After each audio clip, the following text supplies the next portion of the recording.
Hey everyone, we're going to be watching Elder Scrolls 6, Still a Long Way Off. Special uses patience. IGN daily. What's up everybody, Damien here, and in today's gaming news, I hope no one is holding their breath for Elder Scrolls 6. Miyamoto discusses stepping back from Mario, and Predator Badlands is off to a good start. This is your Daily Fix.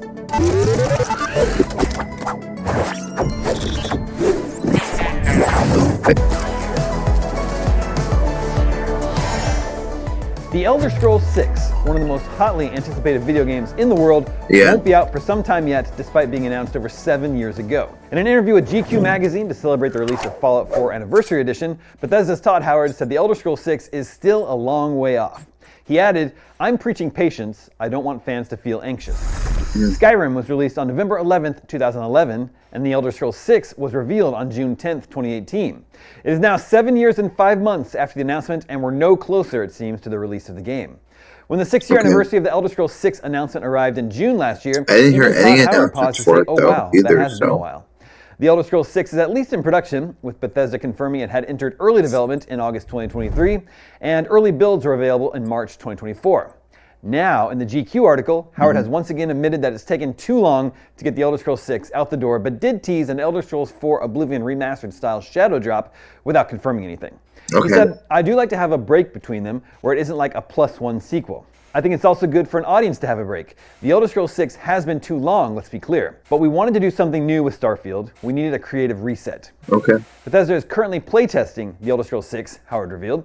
So when will it actually come out? It seems likely at this point that it will be released for next-gen consoles and PC. "I like to just announce stuff and release it," Howard continued. "My perfect version, and I'm not saying this is going to happen, is that it's going to be a while and then one day the game will just appear." The Oblivion Remastered shadow drop was a test run, Howard teased. It worked out well. Meanwhile, the Fallout 4 Anniversary Edition just went live today.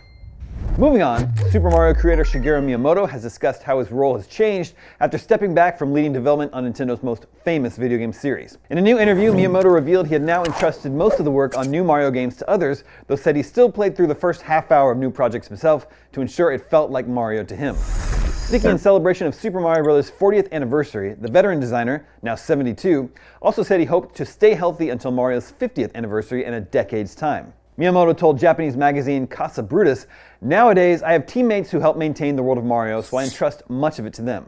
Even so, I always personally play through about the first 30 minutes of the game and check the interface thoroughly to make sure it really feels like Mario." Recent years have seen other Nintendo faces appear more prominently during Nintendo Direct broadcasts, with Miyamoto often only appearing to introduce new Nintendo concepts, such as the company's expansion into theme parks and movies. And while Miyamoto did appear during the Super Mario 40th Anniversary segment in the most recent Nintendo Direct, he also handed over to long-term Mario designer and director Yoshiaki Koizumi, who fans believe is likely deep in development of a new 3D Mario game. Miyamoto continued, discussing his current work. "With the help of many passionate people outside our company, Mario has expanded into theme parks and movies, and I'm really looking forward to how things will develop from here. Up through Super Mario Odyssey, I feel we've done just about everything we could on the Switch.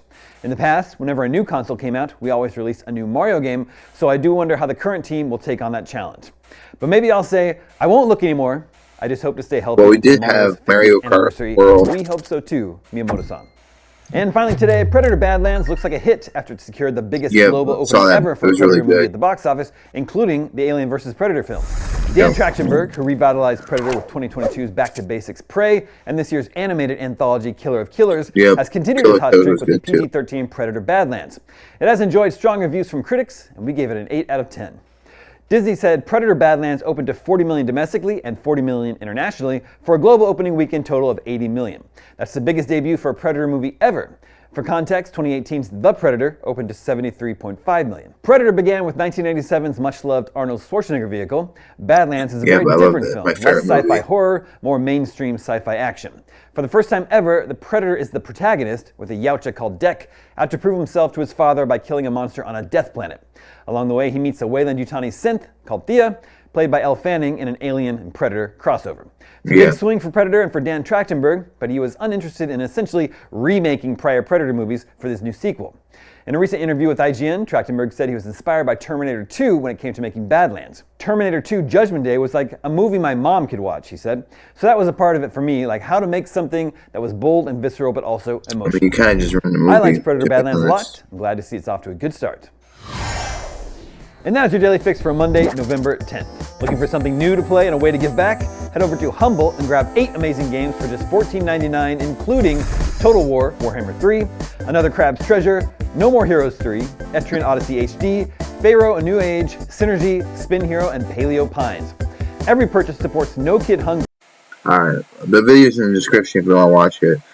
But I feel like they kind of like tease too much of Predator Badlands. Like, you know. Anyway, like and comment, subscribe if you're new. Check the video in the description. My socials are in my description. And I'll see you all next time.